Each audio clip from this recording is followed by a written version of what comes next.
গোপালগঞ্জের কাশিয়ানী উপজেলায় ৪৬তম জাতীয় বিজ্ঞান অলিম্পিয়াড প্রতিযোগিতা অনুষ্ঠিত হয়েছে।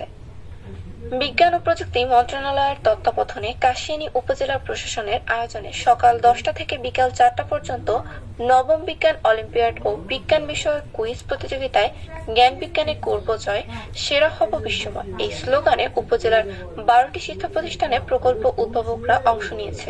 এই প্রতিযোগিতায় প্রথম হয়েছে কাশিয়ানী জিসি পাইলট স্কুল, দ্বিতীয় হয়েছে রাতোয়েল ইনস্টিটিউট এবং তৃতীয় হয়েছে রামদিয়া শ্রীকৃষ্ণ শশীকমল বিদ্যাপীঠ।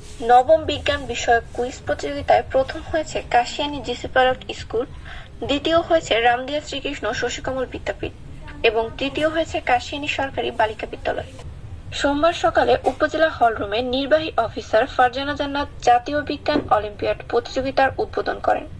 বিকেলে উপজেলা প্রশাসনের বিভিন্ন দপ্তরের কর্মকর্তা, বিভিন্ন শিক্ষা প্রতিষ্ঠানের শিক্ষক শিক্ষার্থী ও সুধীজন এই উপস্থিতিতে বিজয়ীদের মাঝে পুরস্কার বিতরণ করেন। অনুষ্ঠানে উপজেলা নির্বাহী অফিসার ফারজানা জান্নাত শিক্ষার্থীদের উদ্দেশ্যে বলেন, এই আয়োজনের মূল কারণ হলো শিক্ষার্থীদের মাঝে বিজ্ঞান নিয়ে পড়াশোনার আগ্রহ সৃষ্টি করা। তিনি আরো বলেন,